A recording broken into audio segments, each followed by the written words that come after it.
about Joy Division, Unknown Pleasures. I want to do it because it sounds cool. What are some things about the record that stand out to you? Probably the production.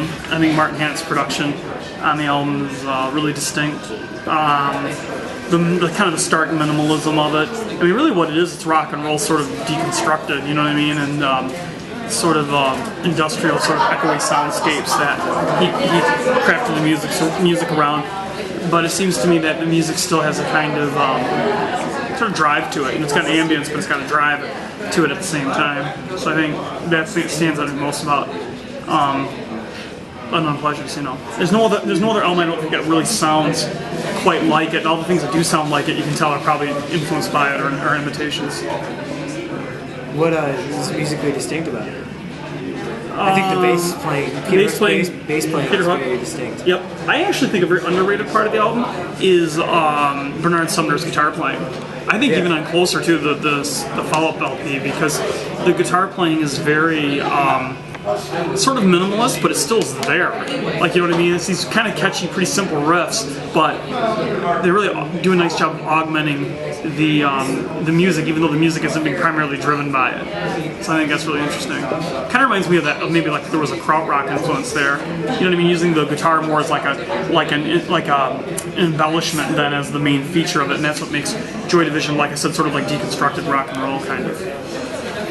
Why do you think that record has been so revered over the years and gained like kind of a status, a cult status? Because I think it took rock and roll in a really different sort of direction. You know, it really was sort of like this. It really is industrial rock and roll.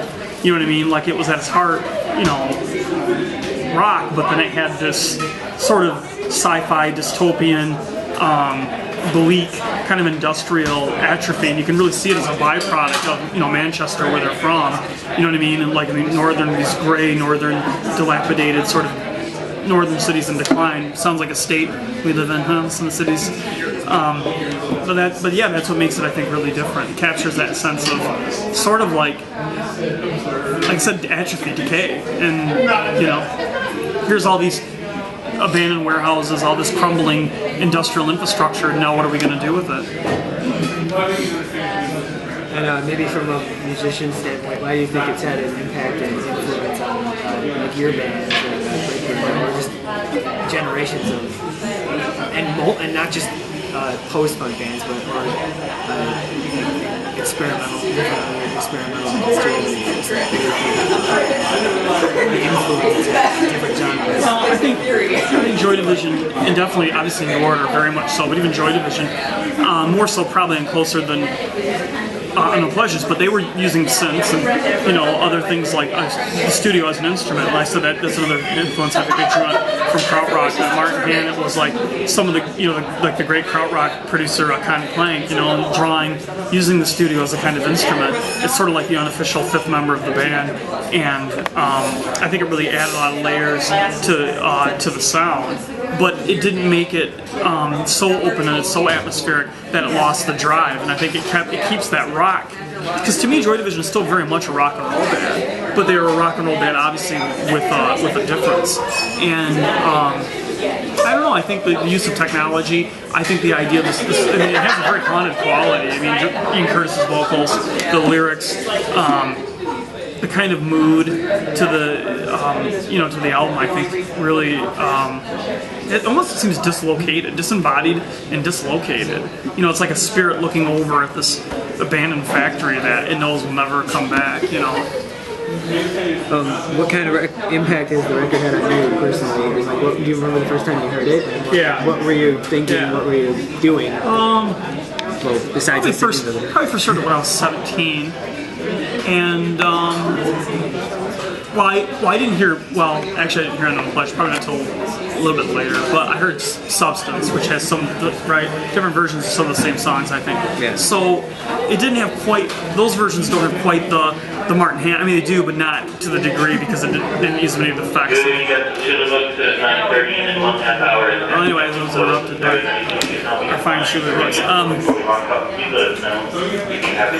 Those songs on Substance were a little more stripped down. So hearing that first, it's sort of like Unknown Pleasures kind of added to it and fleshed it out more and gave it the skin, you know, and the flesh of it, you know, whereas before it was a little more skeletal. So adding that kind of, and I think the interesting thing about Unknown Pleasures too, again, I talk about this haunting, foreboding sense. It does that, but not in like a heavy-handed way like some other bands like Bauhaus or other groups that kind of were contemporaries of Joy Division. So it's like, it has that eerie kind of unsettling quality, but not in a really like silly kind of hammy, like horror or gothic kind of sense, even though there is something like that there. But I didn't answer your question. How did it influence the things I've done? Or just like it? I think it has just.